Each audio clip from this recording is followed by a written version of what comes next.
All right, for those of you who've been on the channel for a while, you may have heard me talk about something that God said to me over a year ago, maybe a year and a half ago now. What he said to me, and I know this is going to sound a little weird, was that India is batting cat eyes at Israel.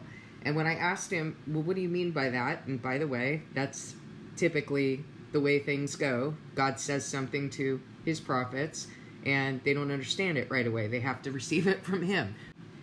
The image that he put in my mind was of someone who was wearing very dramatic kind of cat eye makeup, maybe similar to what you might see in Cleopatra, like an Egyptian movie or something like that.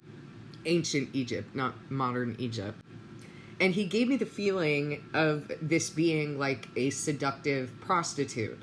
And so what he was saying to me is that India is prostituting itself to Israel. And as time went on, and I was continuing to bring this to God because I was, I'm always asking him, so where is this in Scripture? Give me a witness of what you're saying. What he brought me to was Daniel 11. Letting me know here in Daniel 11 that there are going to be other nations that are going to help Israel apart from the United States and apart from Europe, for example. There are other nations who are going to help Israel rise to power as that eighth kingdom of the antichrist. And while Scripture is not explicitly stating that modern India is what's going to do that, God was talking to me about that. So I've told you many times, you're going to have to go discern that. But this is something that he was speaking to me about. Now, I'm telling you, this was about a year and a half ago. So a lot's happened since then, right? India and Pakistan had this thing. And over time, India and Israel have gotten on this same narrative page of terrorism, etc., etc. Here's what it says in Daniel 11. He will be succeeded by a contemptible person who's not been given the honor of royalty. Now, in Daniel 11, I've explained to you in other videos that this is the same kingdom, but it's a divided kingdom. And so whoever is in power is referred to as the king of the north. So you start out with the king of the north being papal Rome, Catholicism, Babylon the Great. And then you have the prostitutes that bore out of her. And then you have the false prophet. And then you have the image of the Antichrist, which is the fulfillment. That's what's going to be the persecuting power in the very end, along with, in some ways, the United States, who will not allow anyone to buy or sell without receiving the mark of the beast. But here we're talking about the false prophet. In verse 21, when it says, he will be succeeded by a contemptible person who's not been given the honor of royalty. So how are we talking about? We're talking about Netanyahu, the representative of this kingdom of the image of the Antichrist, but we're also talking about the image of the Antichrist. So just because it says he doesn't mean it's not referring to the kingdom. This is a contemptible person, a contemptible kingdom that's not been given the honor of royalty because it's false. It's claiming to be Israel. It's claiming to be chosen, but this is not what God has referred to as Israel. They have set up a false premise, a false narrative by which they rise to power. He, false prophet, United States, will be succeeded by a contemptible person who has not been given the honor of royalty. He will invade the kingdom when its people feel secure, and he will seize it through intrigue. That's exactly what he's done. That's exactly what they've done. Seize it through intrigue. Ooh, Israel, the chosen.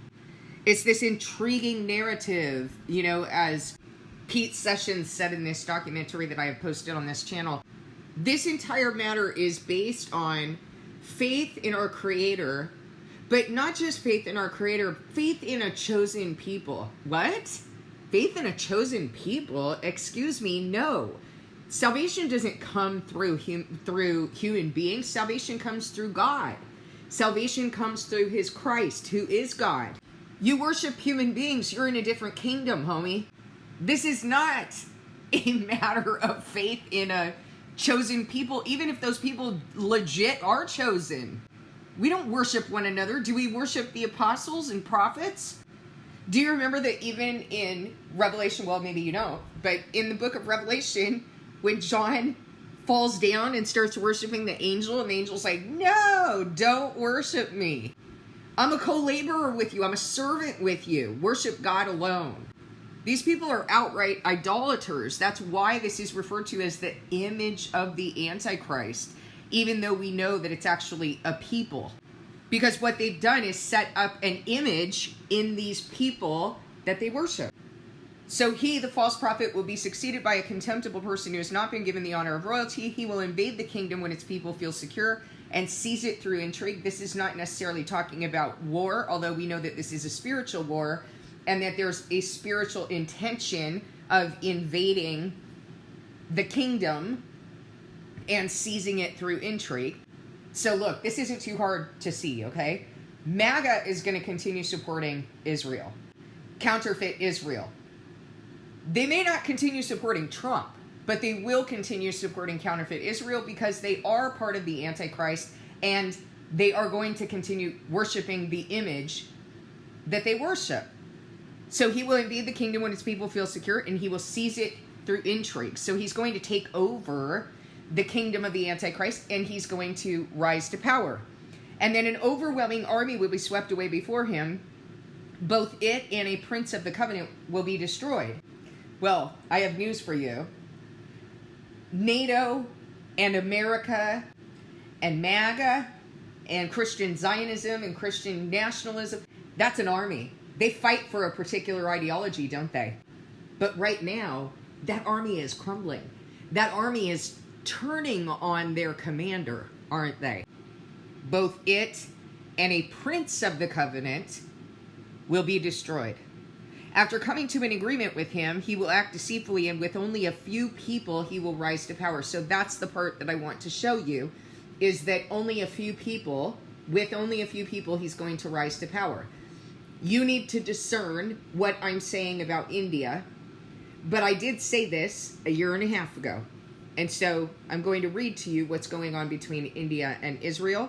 And you don't really need to look too much further than the subheading of this article, although we'll go ahead and read it. It comes out of the Middle East Eye. I think that it was put out 3 days ago. We'll see the date. July 25th. Okay, 2 days ago. And it says, did I say Middle East Eye? Okay, I meant to say Middle East Eye. That's who put it out.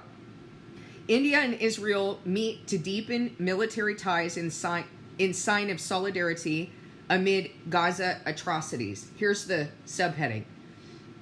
Meeting signals Delhi's intent to remain committed diplomatically and economically to Israel, even as its Western allies waver. Does that go along with Daniel? Does that go along with what we heard? This overwhelming army is going to be swept away. There's going to be trouble in paradise between the two BFFs. Others are going to come in and they're going to support. America would never is not really going to support, although it's given breath to the image. It's not necessarily going to support this taking over it, at least not this administration. Support it rising to power over the United States, because they have that whole America first kind of thing. Not that I really believe that for a second. It's really Trump first. That's the issue.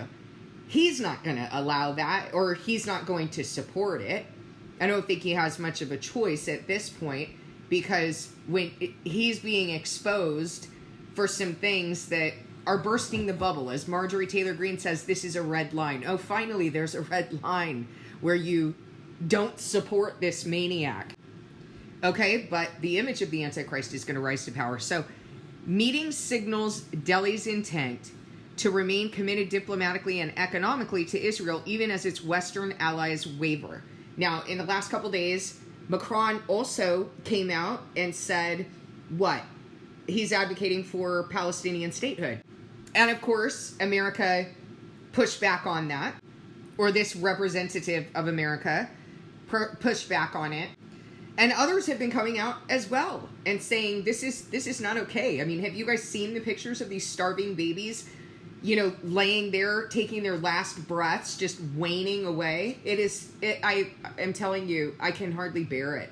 Sometimes I just outright cannot bear it. Like, I don't want to turn away, but it's so painful for me to see. It's so painful.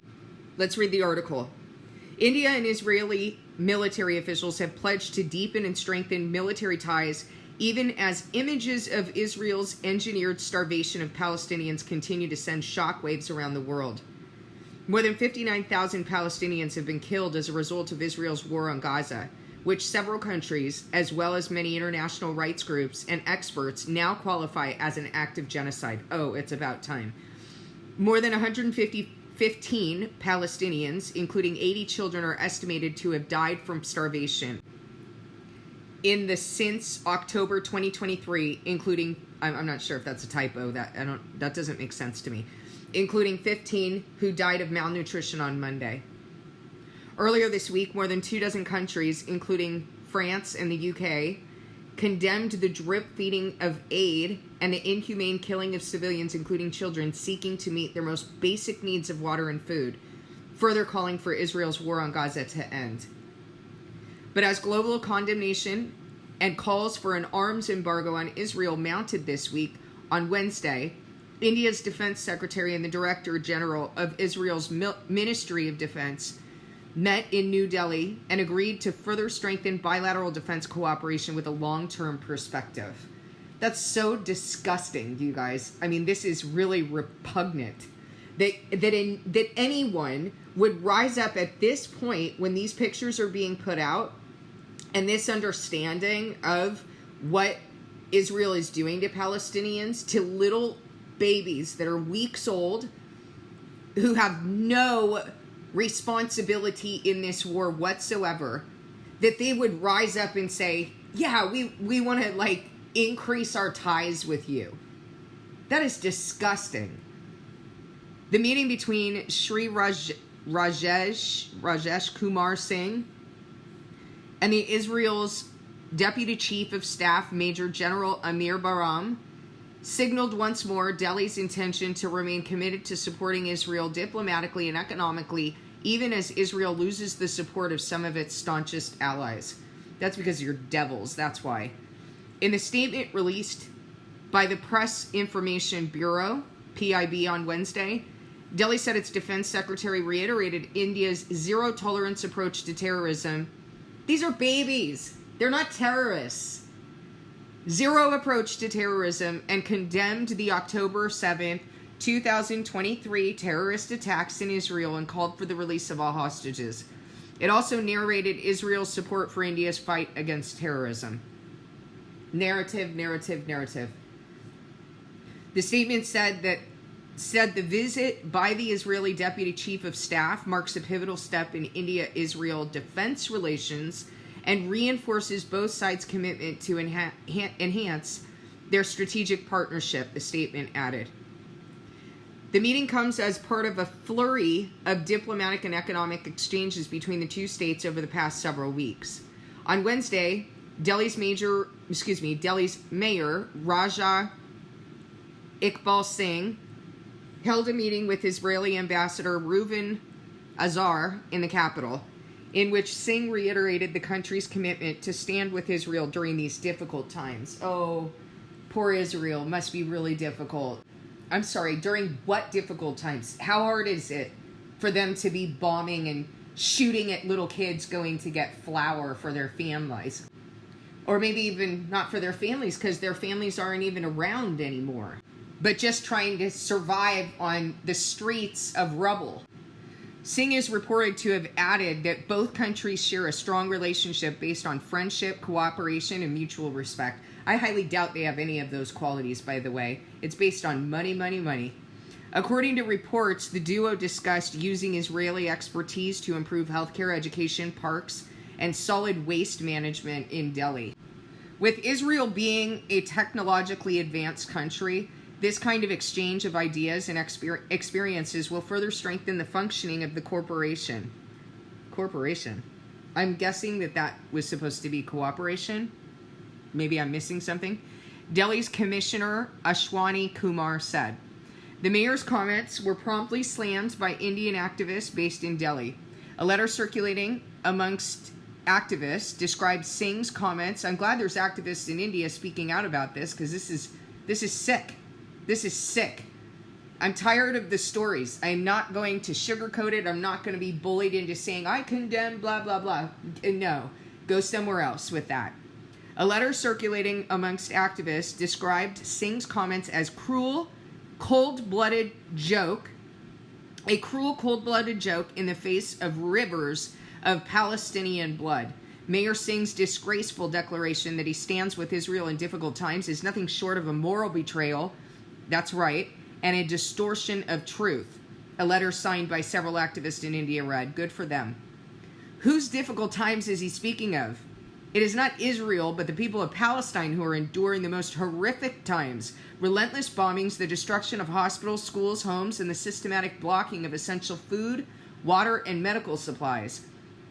It is Israel that has unleashed a barbaric campaign of mass murder, targeting women, children, women, the elderly, and unarmed civilians without the slightest regard for international law or basic humanity.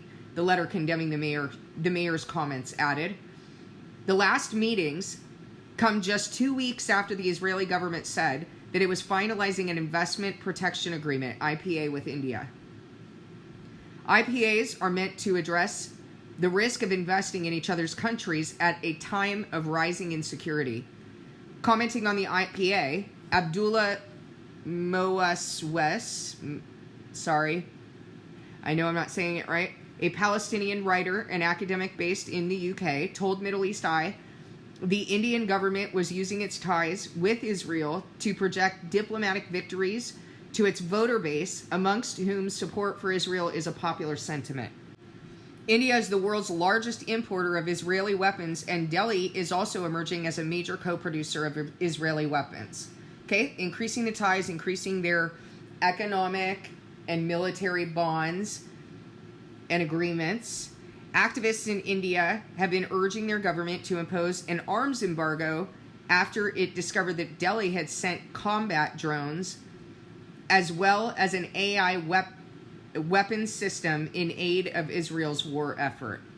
In December, I feel for these people, for these activists, because surely, like, I feel their pain of, like, not being able to do anything about your tax dollars going to this, about the country that you're living in, supporting this, and you feel a certain level of like just powerlessness. Like, you can't even say where your tax dollars go. You had no idea that this is where they'd been going all this time. All you have is your voice to try to raise awareness, and that's going to get you killed. Like, it's just a bad situation that we're in. There's nothing that we can do to help, and it makes me sick. It makes me just cry out to God. I mean, certainly that's the most power that I have, and I know that God is in control of all of this, but it kills me to see those little babies. In December, Delhi said it would be guided by its national interest before reconsidering the transfer of weapons or arms sales to Israel. Okay, that's the end of the article. Here's what I'm trying to point out to you, is that at the very time when all of this disintegration is happening of this Prince of the Covenant, where people who, by the way, actually, let me go ahead and read this to you. In verse 26, when talking about, well, let's go to 25. When talking about the false prophet, with a large army, he will stir up his strength and courage against the king of the south. So this is king of the north to king of the south. The king of the south will wage war with a large and very powerful army, but he will not be able to stand because of the plots devised against him. Now remember, his army is going to be swept away. Those who eat from the king's provisions, we're talking about the false prophet, will try to destroy him, and his army will be swept away, and many will fall in battle. Do you understand what's going on? So right at the very time that all of these things that I've been telling you in Daniel 11, that this is the time we're living in, that the witnesses are going to die into it the antichrist is going to rise in 2.5 months, less than 2.5 months now. At this very time, this is what's playing out. That those who eat from the king's provisions, Elon Musk, MAGA, they're turning on this representative of the false prophet. And so that army, that spiritual army, is disintegrating. Now, we also have another army that is associated with the false prophet that is NATO, that is a literal army. This also we've been talking about is disintegrating. Those relationships are disintegrating. But I think the point is that this representative of the false prophet, who was supposed to make it's a very ironic, and God has a sense of humor in these things. The very Messiah complex that was going to make America great again is actually destroying America, and is going to it is looking a lot like is going to be the last king representing America before it falls. But I also want you to recognize what is happening concurrently with this disintegrating. That other nations, another nation that God spoke to me about a year and a half ago, is coming to the aid, is lining up to be the next BFF, and to help Israel rise to power. And I want you to look at these different things that are happening. At the appointed time, he'll invade the south again, but this time the outcome will be different from what it was before. Ships of the western coastlands will oppose him, and he will lose heart. Then he will turn back and vent his fury against the Holy Covenant. He will return and show favor to those who forsake the Holy Covenant. So, people are coming out of this delusion about who Israel is and about this false narrative of terrorism, and they're disenchanted, and they're starting to turn on Israel here in the West. That article that we just read acknowledged that the West is starting to turn away. And then I want you to see what happens after all this that we're talking about right now, that we're seeing. In verse 31, it says, his armed forces will rise up to desecrate the temple fortress and will abolish the daily sacrifice. And as we've been studying Revelation, what have I told you? Who is the temple and who is the daily sacrifice? We're the temple. Those who work in the temple are the temple, by the way. Those who have a role in the temple are the temple. If you don't have a role yet, it's because you need to return to God, start working out your covenant, and then you'll receive a trust to serve in his house. But if you're not serving in his house, you're not part of his house. That is a requirement of everyone. I don't care what you learned in counterfeit Christianity. Paul said this. To each has been given a task, but you have to prove worthy of the gifts that are given to you in order to enact that task. So how do you prove worthy? You're going to have to return to him and start working out your covenant with him and be built by him and tested by him. So the temple are those who are serving there, which are the 144,000 witnesses. And the daily sacrifice are the witnesses, because the witnesses are sacrificing for 1,260 days to be exact. And in the middle of the 1,260 days to be exact, in the middle of the 7-year period, that's when those witnesses are going to be abolished, their daily sacrifice. Why? Because they're the second criteria that was required in order to triumph over the devil and kick him out of the heavenly realms. And so when he abolishes them, aka kills them, he's going after you in the antichrist reign. You need to discern this. Discern the times, people of God. The reason I'm telling you this is so that is to continue to prove to you the things that I've been saying about the times. So rather than getting lost or intrigued by all of the gossip that's happening in the news and on podcasts, you need to understand these things with regard to what God is fulfilling and what the times are. Remember that Jesus said to the Pharisees that they were hypocrites. They knew how to discern when it was going to rain and what the weather was going to be like, but they couldn't discern the times. They didn't know that he was the Messiah. Don't be like that. I'm showing you in Scripture where this is. I'm doing the Revelation study with you so that you can know these things for certain. And not only am I teaching you in the Word, but I'm showing you in real time. This is what's happening right now. This is how you should know. Like, you should be able to discern this. And then I tell you, now go to God. Ask him if what I'm saying is true. Are you doing that? Do it right now. Go to God and ask him if what I'm saying is true.